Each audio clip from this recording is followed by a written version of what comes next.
Duke is in the win column once again. It's now 11 straight games that the Blue Devils have won. They throttled Miami. We'll tell you how it happened on today's episode of Locked On Blue Devils.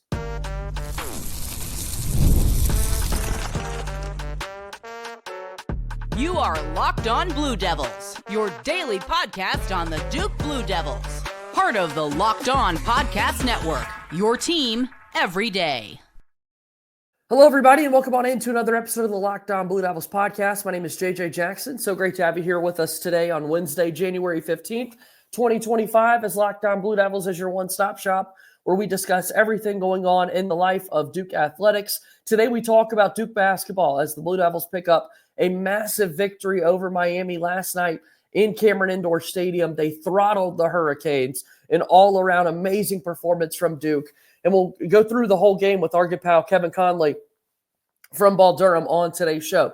If you have not done so already, please be sure to follow and subscribe to Locked On Blue Devils for free, wherever it is that you get your podcast. Please leave us a 5-star rating and written review if you listen on the Apple Podcast platform. The algorithms really help us out when you take the time to do that. And also a special shout out to our everydayers who are a part of the community on YouTube. We appreciate you and your support here of the program. I see all the comments down below. I've really appreciated the nice, thoughtful messages from some of you guys after my 2-week trip to Europe when my family and I got the chance to go to Scotland and Ireland. Excited to be reunited with my pal Kevin Connelly today. And go ahead and subscribe to our YouTube page to continue to grow the Locked On Blue Devils community.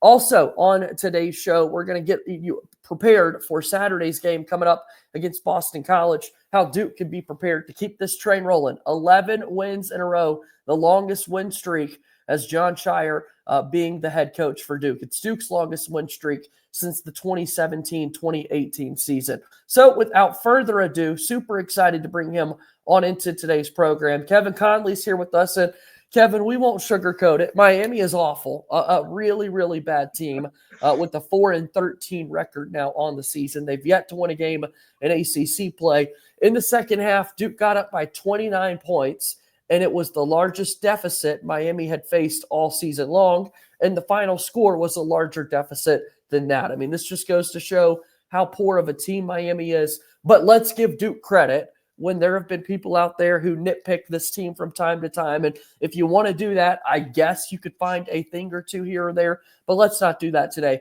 Credit to the Duke team for taking care of business. Yeah, it's kind of crazy when you say that. I mean, this is a Tennessee team a Miami team that hasn't really loaded up their schedule, but they did play Tennessee. Yeah.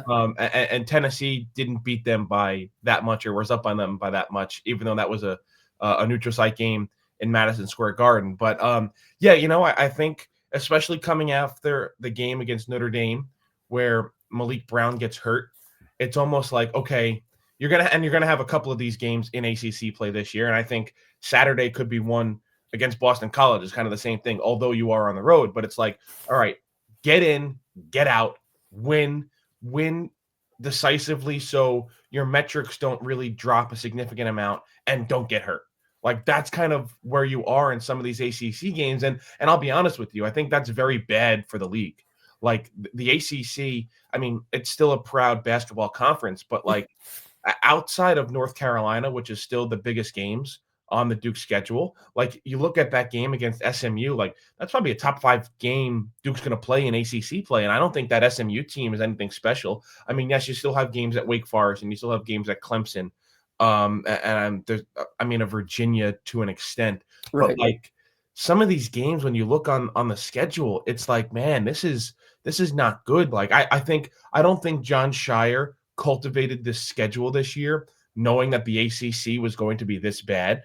But I think it is absolutely awesome for this team that they have that Illinois game in late February at Madison Square Garden, because Illinois could be a top 10 team by that point in the season. I mean, I know a lot of people probably saw the score of what they did last night, beating the absolute brakes off of an Indiana team where they feel like they're really stuck in the mud. But I think that game is so huge for Duke just because it's a real formidable opponent, a team that could make a Sweet 16 or an Elite 8, and they're playing them late in the season when they're really not going to have challenges between the beginning, really since that Auburn game until then, which is crazy to think of in the ACC. So I know I'm kind of long-winded there, but just going back to that game, last night against Miami. I thought it was good. Duke got up early. They got up often, and then kind of was able to cruise to the finish line. Guess what? After that game against Illinois, a little bit later in February, Duke goes back to Miami. They've got to play this team again. Yeah. So we'll see what the margin looks like when Miami gets to be the home team. 2 games coming up for the Blue Devils this season against the Hurricanes. But again, being able to take care of business in the way that they did, the Duke was favored by 23.5 points, according to our friends over at FanDuel. They had covered that margin by halftime when this game went to break. And the ball movement is something that I think everybody's talking about, and rightfully so after the fact. A season high 25 assists for Duke basketball. They had more assists as a team than Miami had made shots from the floor. You don't see that hardly ever at all, Kevin. No, you really don't. And obviously, when you get into the nitty-gritty of the box score, and even just watching the game, Knueppel was great, 25 points, made 6 threes. You know, it's interesting, and I don't have all the stats in front of me from every freshman in the ACC. There's no Cooper Flagg. Knueppel has to be a favorite for ACC Freshman of the Year. Great point. Yeah. But, I mean, he's not going to come close because Cooper Flagg's going to run away and win it unanimously unless somebody wants to be a stickler with their vote. Kind of what we've seen sometimes where for an MVP or a baseball Hall of Fame, there's always one guy out there, right? We saw it last year with Jared McCain, and then all of a sudden Marcus Burton gets the award, right? And Ian Jackson really coming on for North Carolina as of late, which is great. But it's Cooper Flagg's award. But to your point, Knueppel, I hate it because he's not a part of the discussion because Cooper Flagg's so far out in front. Yeah, like Knueppel would be right there, probably shoulder and shoulder with Ian Jackson of North Carolina. But none of them are going to come close because you could have the ACC Player of the Year, the ACC Freshman of the Year, and the National Player of the Year all on one team and going to Cooper Flagg. So it just speaks to how special he is. And I think, you know, with Janai Broome out for Auburn, I think for at least a couple of weeks now, the door is wide open. I think the betting favorite now is Cooper Flagg to win the National Player of the Year. And you know, you look at his stat line and he puts up maybe not the biggest stat line of all time coming off of a 42-point game, but still 13, 7, and 6. He was efficient. JJ, I don't know if you read it, but I had an article while you were out in Ireland and Scotland. And I remember we talked about it with Jordan back earlier in the season. And you posed the question to me, who needs to shoot better?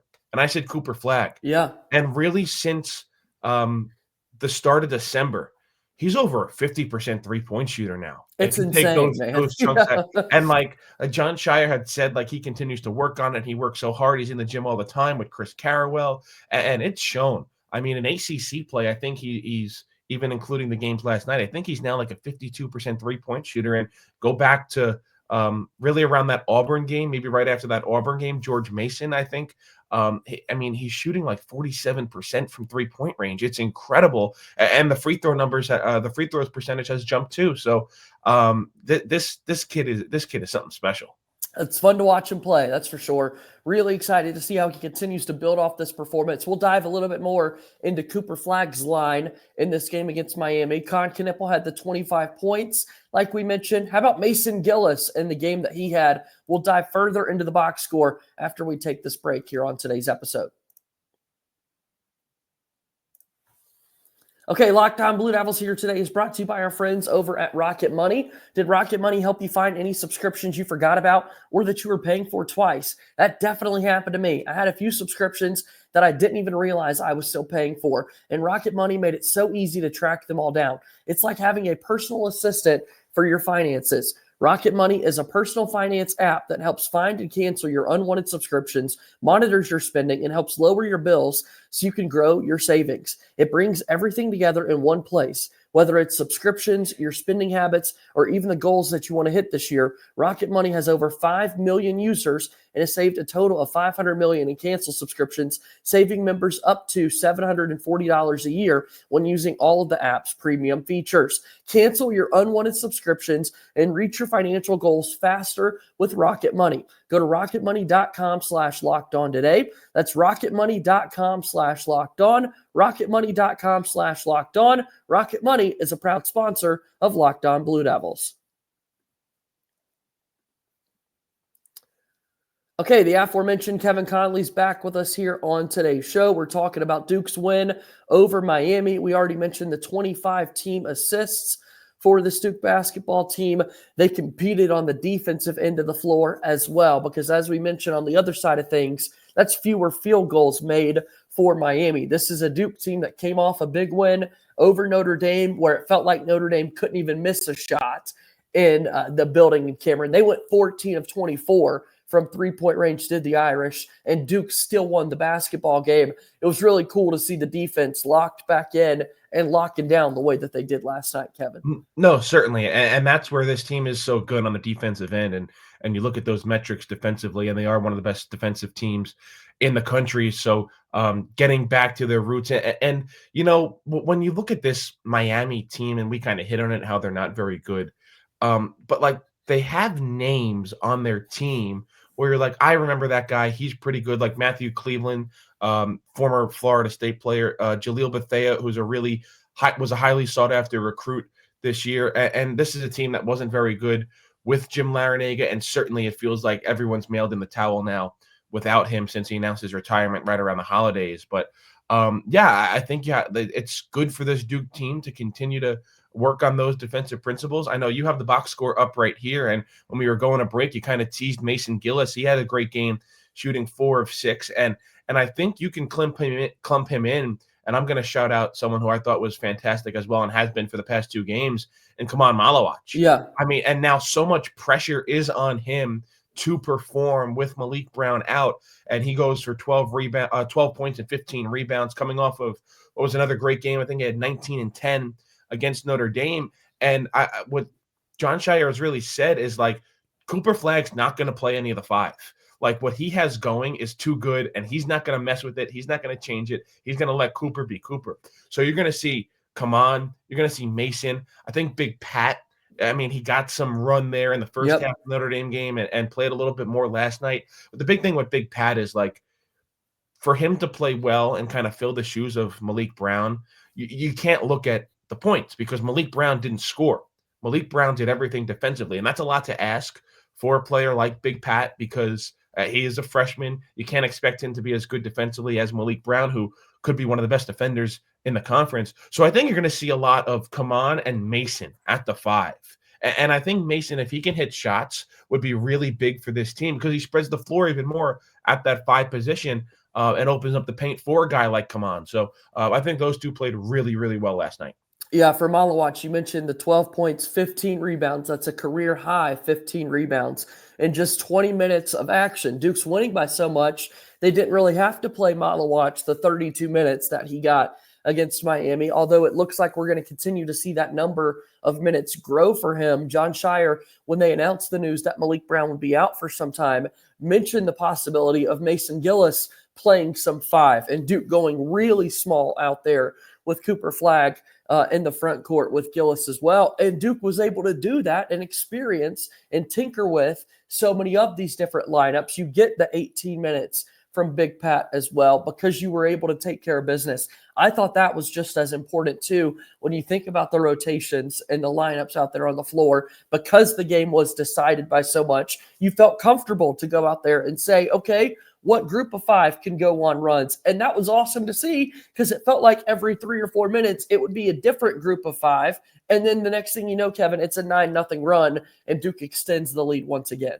No, exactly. And I think in that Notre Dame game, we saw Kaman play 32 minutes, which was by far the furthest or the most amount of minutes he's played in a game this year. And then, like you said, in a game like this where it is lopsided and you don't need to press anybody that much in terms of their legs and their minutes, is he plays 20 minutes, Mason plays 21, and then Pat plays 18. So I think in games like this, and I think there are going to be more of these games with Maliq out, that you are going to be able to rotate Mason and Patrick to get on the floor and see what they could do at that 5 spot. And yes, Duke is small when they would play Mason at the 5. And I know Cooper's not going to play the 5, but Cooper still gives you size, and he still gives you a really good player down low to rebound. Yeah. So even though he's still going to play that 3-4 and he's not going to be on the court as a center, you still have his size out there and versatility to do a lot of things on the defensive side that could compensate for Maliq Brown not being out there. 25 points for Knueppel. He made 6 3-pointers. The most he had made in a game prior to last night was just 4, so he went past that margin. We saw the 6 3-point game from Isaiah Evans against Auburn. It'd been a few games since Slim was able to knock down a couple of shots from the outside. He goes 2 of 6, about 9 points from Caleb Foster. We mentioned the 12 for Mason Gillis. All of it totals up to 34 points off the bench for Duke. Let's go to the starting backcourt, though, because you get nothing from Tyrese Proctor, and that is perfectly fine. Proctor is scoreless. He's 0 of 4 from the floor. But then Sion James, not too many impressive numbers here, but he continues to impact winning in so many ways. I know that sounds cliche, but we look at Sion's line, 5 points, 5 assists, 2 rebounds. And Sion James, of all people, Kevin, has a team-high 3 blocks and a steal on the defensive end of the floor. And I think that's kind of what we talked about throughout this season. I mean, when you look at Sion James, if he can give you a scoring punch, that would be great. But you're not really expecting him to do that. You're expecting him to bring a toughness. You're expecting him to bring a versatility and a leadership aspect to this team. And, I mean, 9 total points in the last 2 games, only making 3 shots. But that's fine because you look at he's doing stuff on the glass. Like everything else. He's racking up assists. He's getting block shots. He's getting steals. So I think for Sion James, you're fine with him contributing in that role. You did mention Caleb Foster. I think it was nice to finally see him contribute in a positive way. I mean, scoreless against Pitt and against Notre Dame. It has not been the sophomore season anyone has thought he was going to have, but to go for 9, 4, and 4 in 18 minutes last night, that had to feel good for him. And Tyrese Proctor, I'm not pushing the panic button just yet. I mean, he's been really good throughout this season. Struggled the last couple of games. He's now 1 of his last 10 from the field for only 3 points. Had 3 points against Notre Dame and then goes scoreless here against Miami. But both victories for Duke. I know Notre Dame, they get out to the big lead. Irish fight back. So the margin maybe wasn't as big as everyone would have liked. But I'm not pushing the panic button yet on Tyrese Proctor. Yeah, not everybody can score. That's what I have to keep reminding myself. Like, I'm right there with you, Kevin, and I'm right there with the rest of the Duke basketball fans out there. Like, I want everybody to score all the points in the world, but it just doesn't work out that way. So some nights is not going to be your night. Cooper Flagg had that 42-point game against Notre Dame, and I thought it was very noteworthy for Wes Durham and Corey Alexander on the broadcast last night for ESPN to highlight the fact that, look, Cooper Flagg also had a career-high 7 assists in that game that we're not really talking about because this guy sets the ACC freshman scoring record. Well, last night, he has 6 more assists, like his ability to just find the open teammate, only scoring 13 points, but he just contributed to so many other scoring plays for Duke. Yeah, I know for him, he's probably not that happy with the 6 turnovers in the game as well. Right. But he can just do so many different things on the court. And that's kind of what everyone pegged him to be the number 1 overall pick going back to last summer.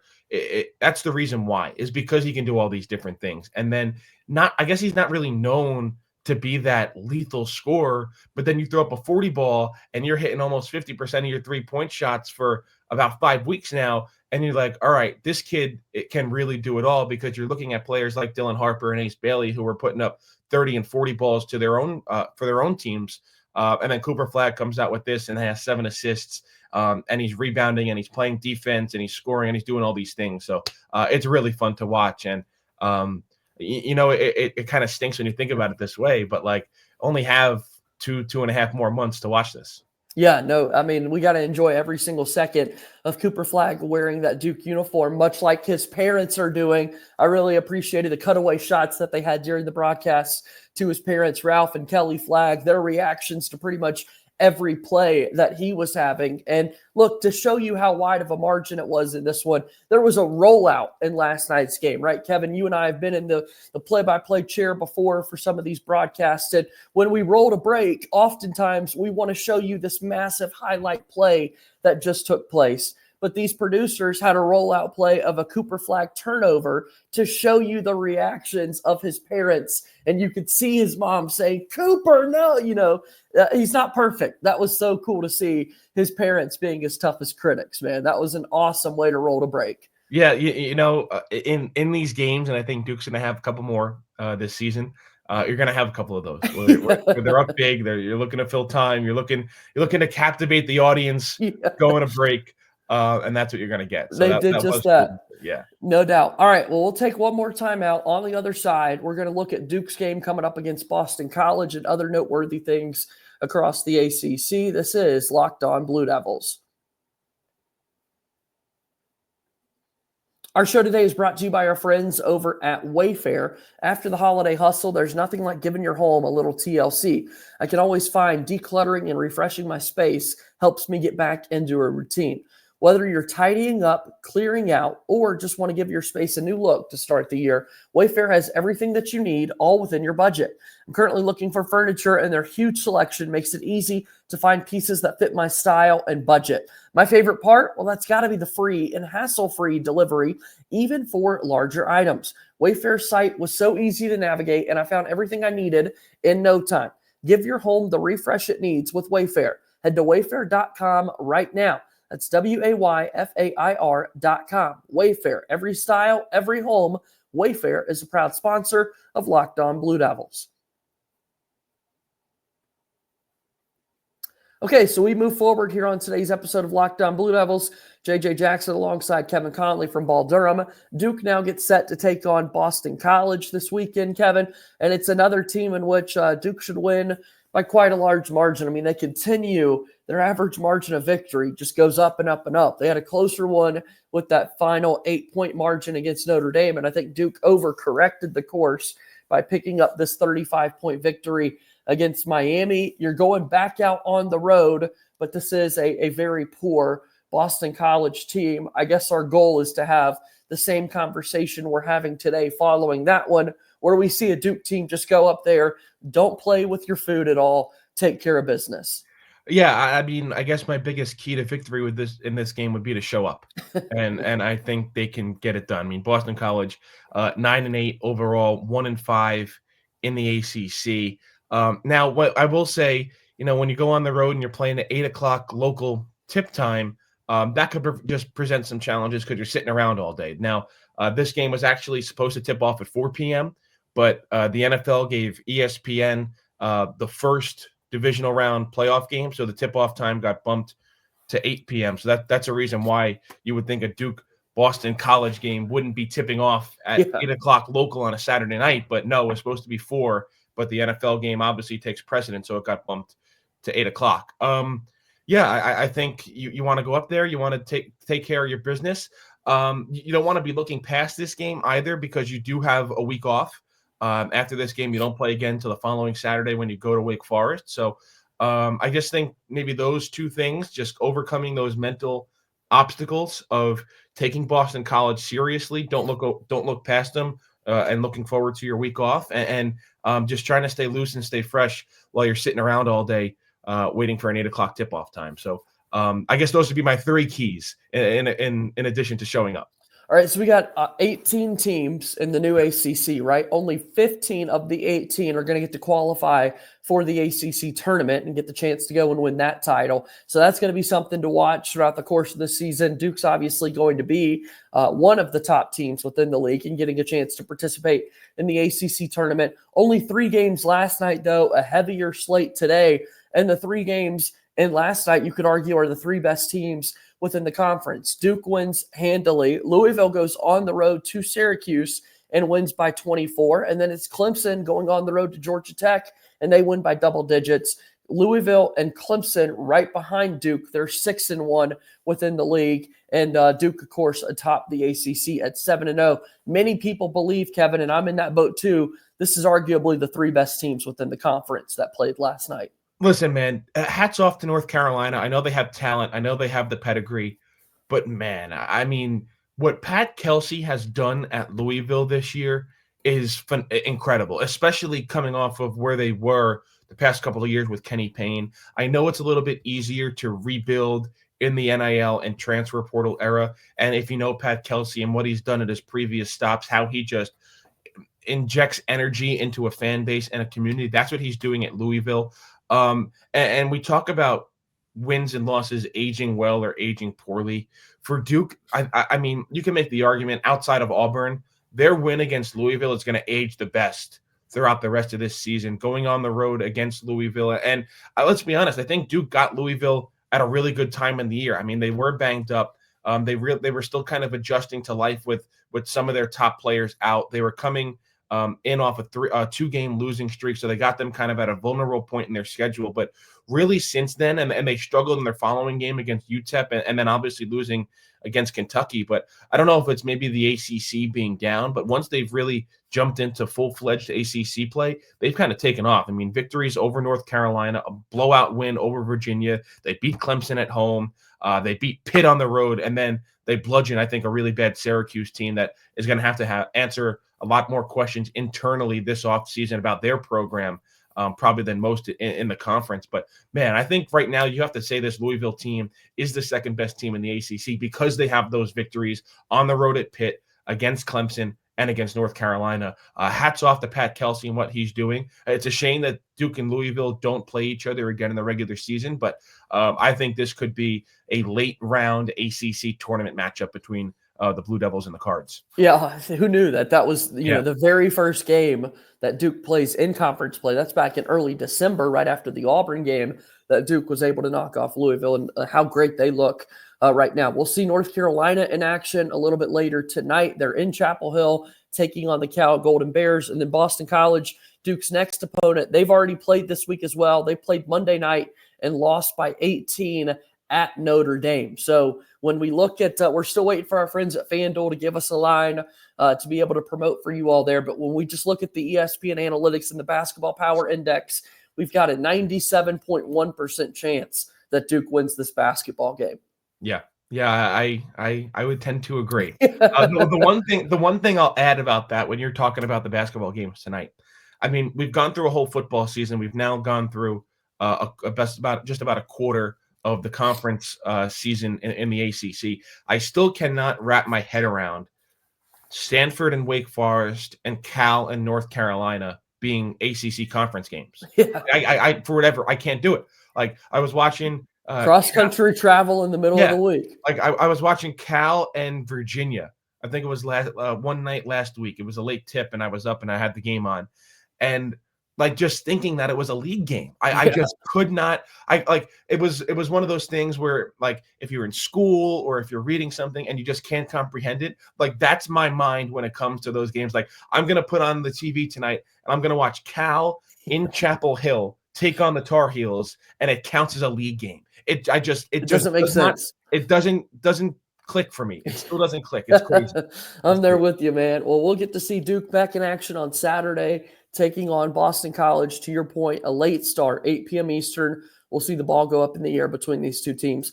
Kevin, the time is always greatly appreciated. Tell us how people can support you and follow all your work. Well, you could go follow us on X at @ball_Durham. And then you could come read us every single day over at balldurham.com. We got a ton of good stuff on this Duke team. Obviously, we're covering the general scope of the ACC and basketball as well. So come give us a read every day over at balldurham.com. We'll do this again soon, Kevin. Thanks for the time. Can't wait, JJ. All right, that's Kevin Connelly joining us here on today's episode of Locked On Blue Devils, one of our absolute favorites. A really great breakdown of Duke's win over Miami last night. Fun victory for Duke. They've won 11 in a row, now 15-2 overall on the season. That's going to do it for today's show. As always, go Duke. I'll talk to you tomorrow. My name is JJ Jackson. Thank you and good day.